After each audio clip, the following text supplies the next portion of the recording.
What's up, everyone? Tyler here. Just giving you a quick intro and background on the video that you are about to watch. Cuts and covers with Mirin Fader. Andrew sat down with the queen of cover stories to give you a little bit of background on what goes into storytelling and peeling back the curtain a little bit here. We talk a lot about storytelling. We talk a lot about coverage in the women's basketball game. So we wanted to give you a bit of a sneak peek into what that process looks like, right, from a journalistic perspective, and doing it with one of the best in Mirin. So you're going to see a snippet of the full interview. You can find the full interview with our paid tier on nocastbasewbb.com. This is just a taste of what you can get within that paid tier. On top of all of our women's basketball content, we do try and peel back the curtain, whether it be with our stories or with other journalists in the space, whatever that might look like. There's a ton of stuff you can get on nocastbasewbb.com. So make sure you are going and taking a look at what that might look like for you, and if you have an interest in it. And here is a taste of what you can get within our paid tier on nocastbasewbb.com.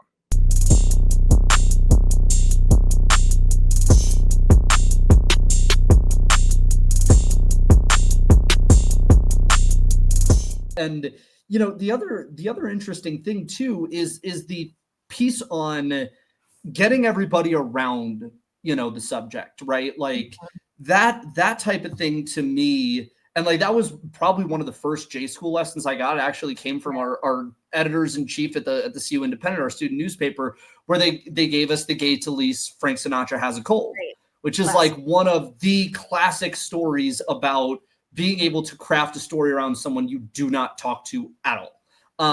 And I've found that like that really is the secret sauce with like a lot of great feature writing when it comes to that sort of thing. Now, are you someone who, if you get a great anecdote from like a side character in the story, do you ever find that it's so good you have to go back to the main character's people and be like, even if it's just one question, like, can I ask them about that? I've been doing that lately, and that's something that I didn't have the confidence to do earlier in my career. Didn't even know like you could do that. And for a lot of us, you can't. You get like 5 minutes in the corner, forget follow-up questions. You don't have anyone's number. You're just hustling after, you know, post-game locker room exit. Like, come on. I think now at this stage of my career, I've been lucky to have more connection. And that's actually so necessary to do, because this is the true, you know, I'm sorry to curse so much. It's really bad, but true mindfuck of it all. Like, memory is so flawed. So the way mom remembers something from 7th grade could be very different from WNBA star and what she remembers in 7th grade. So if it's something that's sensitive, intense, seems a bit much, something that just feels spicy, you kind of have a responsibility to go back and ask the player. Because I know in my own career, like, you know, which obviously is not at this level, but like the disparity between me and my mom's memories about certain big, difficult things that have happened is vast. And I think it's just your responsibility to get as close to truth as possible, while also knowing that like there's not one truth and you're never going to get to the center of everything. And you could spend hours with the main subject and you still don't know her. And, you know, you can also realize that even if you had the best access in the world, who is the most biased person of oneself? It's us. Like, I just came from a workout and my best friend is my trainer and she calls me on my BS. And, you know, I'm like, damn, like absolutely called out. Like, you know, people know, people know you so much. Like, you have your own blinders and biases about, you may have your own defensive mechanisms. So there's not like one singular truth and reality. That's why in my books, I always say, I always do the extra citation, which might make, you know, the sentences less pretty, but it's more accurate to say, so-and-so remembers this instead of this happened, right? Like, so-and-so remembers it this way, but so-and-so thinks it was actually the other way, instead of just like, or so-and-so recalls this person saying, because none of us were there. So, and like 90% of sports writing, you are recreating scenes in which you were not there. You were not there when they got cut from middle school basketball team. You were not in the locker room when coach is like, what the fuck are you doing? You were not there on the night that they got cut. And, you know, so you're sort of blind. You're not you're not blindly, but you are taking a leap of faith and trusting the source at their word and their memory. But you also have to always just have a little distance and say, yeah, that's their experience of what happened. That doesn't mean it exactly went down like that. I try to frame it sometimes in our like historical profile series, which is like all long form, you know, old stuff from women's basketball history. And like the title of the series actually kind of gives it a little bit of flexibility, because you can almost frame it as like some, you know, oral historian around the fire, you know, 1,000 years ago telling stories type thing. And so you're able to sort of get around that component if two people remember it differently by being like, some say it happened this way, some say it happened that way, and like it almost adds to the drama of how you're narrating the piece. But it's true though, like people's perceptions on so many of these things are so different. And one of the things that I've really enjoyed recently about a couple of pieces that I've worked on, or one that is coming out pretty soon on Louisiana Tech, is like there's a great tweet out there, and I'm just going to take this totally left for a second. There's a great tweet out there that says, think about the messiest bitch you know. It's a man, isn't it? It me. It me. The messiest bitch you know. Because said it, not me. lately, I have absolutely leaned into like the journalistic role of like asking questions that like 5 years ago I would not ask out of fear of like, you know, worrying about someone stopping the interview or not wanting to contribute to the story or be mad at me on the way out. Right.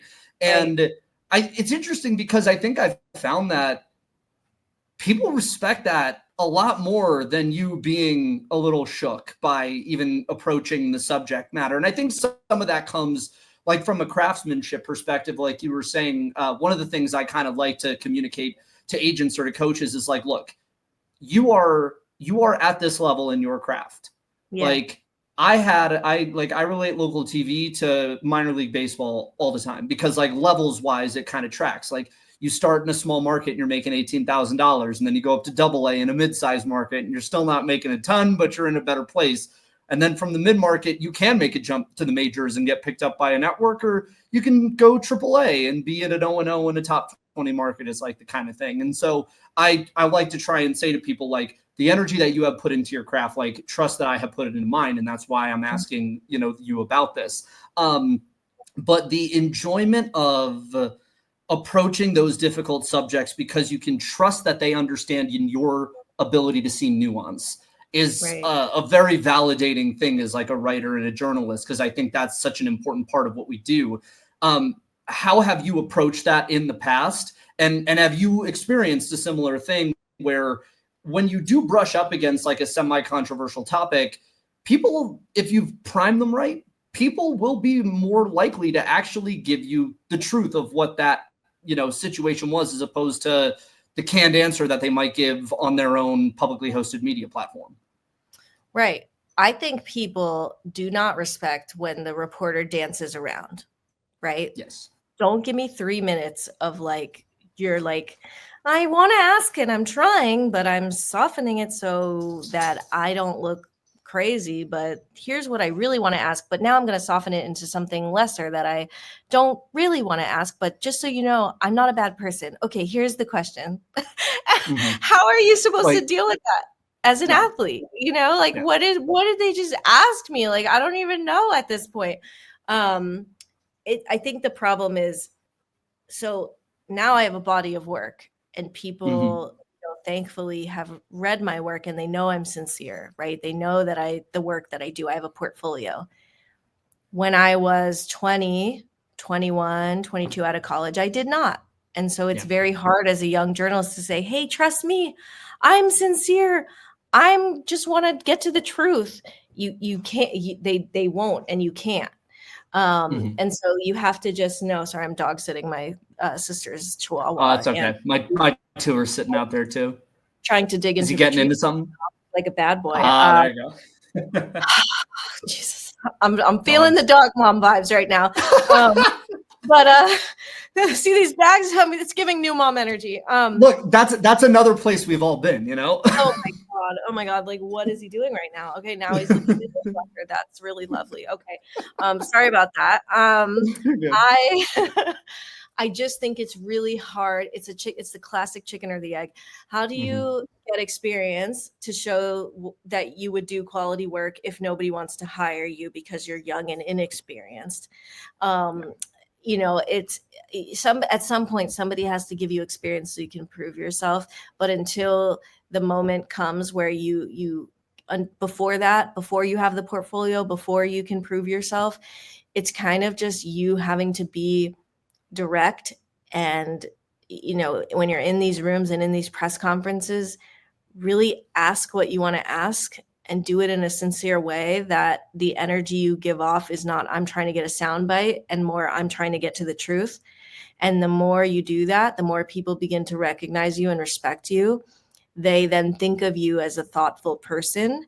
Then you start getting the clips. 1 turns into 2, 2 turns into 3. You know, I think people need to realize it takes a really long time to build a portfolio. Yeah.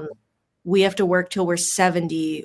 Why do you need to peak at 21, right? Like, I was very in a rush to become the sports writer I wanted to. And I'm 30. I just turned 34. I just feel like I'm finally starting to like understand who I am as a writer. Like, yeah.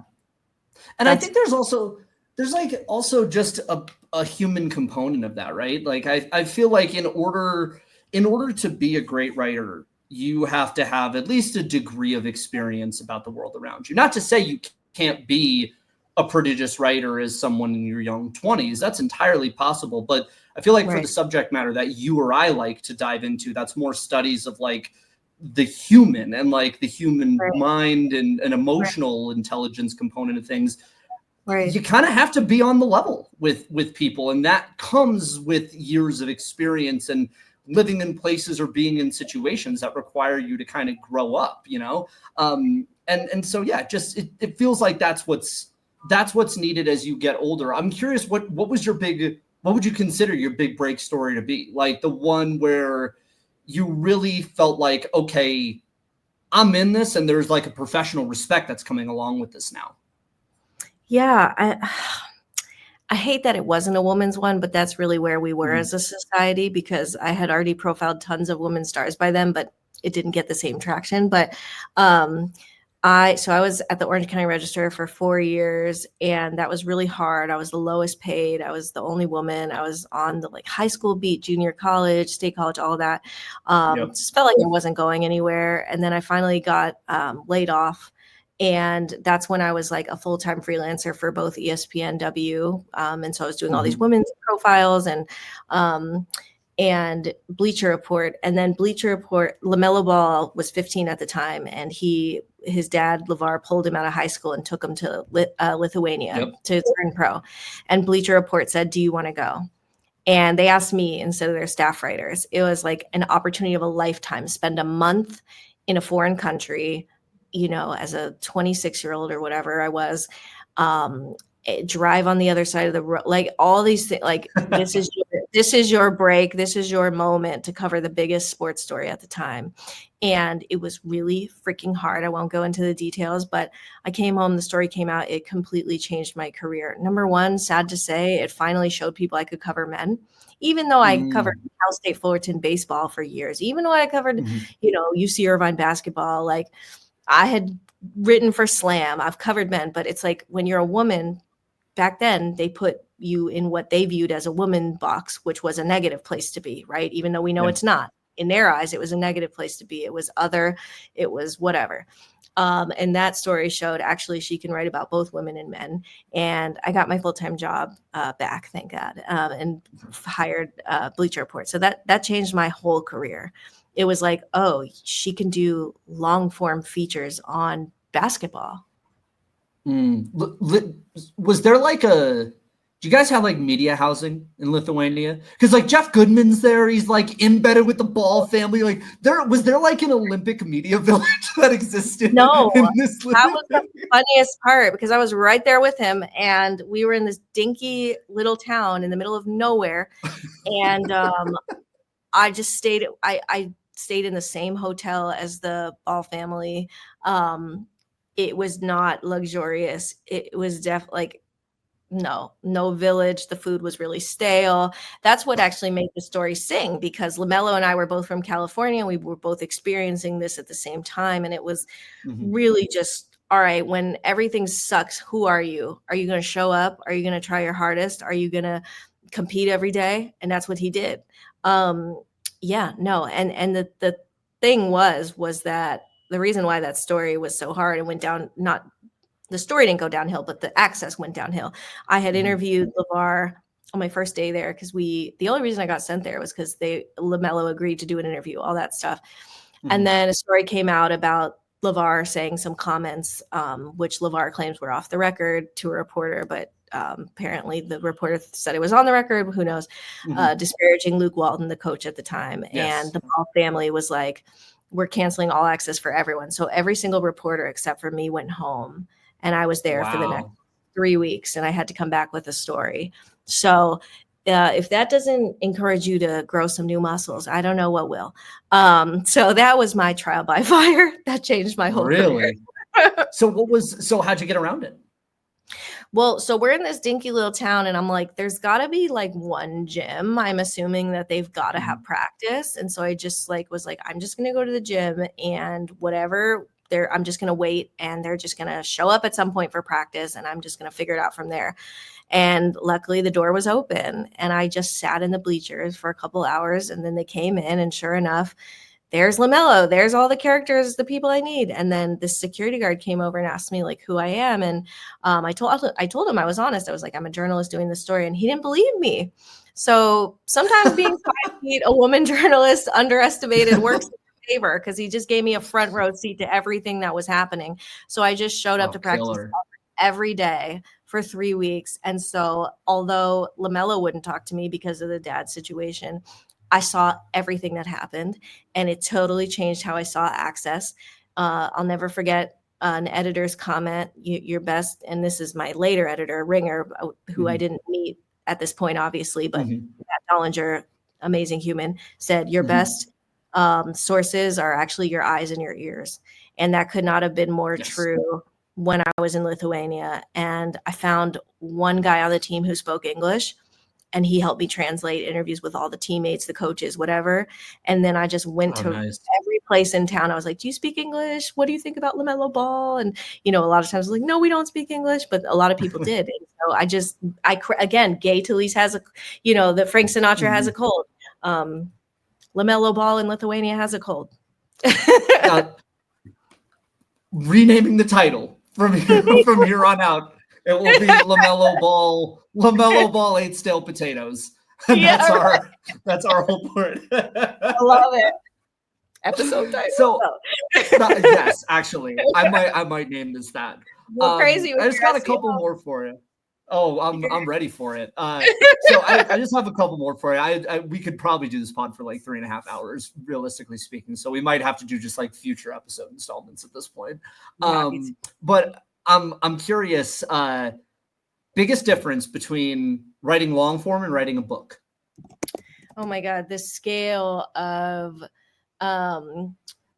first of all, like long form, you're doing like 10 interviews, 15 interviews at max 30. That's crazy. I did that for the Gigi Bryant story. I did almost like an obit feature. The Legacy of Mambasita was the title for that one. Books, over 250. So the scale is just massive. And in a long form article, the biggest thing is keeping people's attention. So I always worry, like if my lead is not arresting enough, they're going to quit my story. It's easy to just open another tab. A book, oh my God, if somebody is not hooked by 10 pages in, they are giving up. And that is really scary. So the biggest difference is you're fighting for attention and memory much more intensely. You're thinking much more about how to get somebody to keep turning pages. Interesting.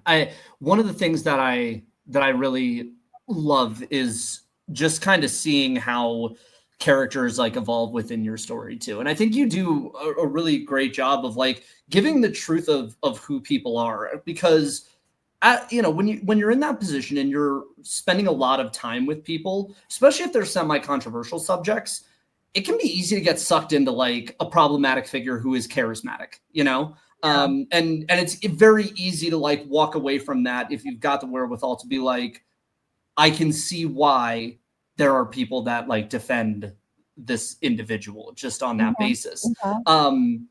How I guess just how do you look at that element of the story, that element of the interview? How do you manage those things? Because the thing that I struggle with sometimes that I see is like you don't want to give a hagiography to people that are inherently complex. However, if they have a significant impact to the game, you cannot divorce them from that. Like there is no separating art and artist when it comes to like legacies and records that are set in stone. But there's also this like big old qualifier over here too. Right. Well, and that's the difference between what I think we see in a lot of media, which is cheerleader journalism and real journalism. That's why you need journalism. Everything else is just PR. I think it's just having a both and mindset. Every single one of us has really good things about us and really bad things, including me and you. And so does the person you're covering. And so I think rather than trying to make them seem a certain way, it's just kind of presenting it all in all of its flawed complexity. Because if you don't, you're kind of doing a disservice to the person. There's a great podcast on Pablo Torre Finds Out with the director Ezra Edelman about Prince and why that feature has been banned by the estate. And we'll never get to see this masterpiece, which is so soul crushing. But in that podcast, Edelman talks about how Prince's dark parts don't make us love him less. In fact, they make us respect his artistry more because we have a sense of the bad that makes the good, and both exist in a person. And the quotes that he says in that interview is just like a masterclass on the importance of journalism. And now, I'm a writer. He's talking about documentaries, but it's the same thing. And he's like, if you don't have the negative parts of Prince, you don't have the glorious parts either. And so it's just like, it's such a disservice to his full humanity to cancel out and not let people see the real him, aka really bad parts too. So I think like, podcast rec here. I think that episode was like amazing.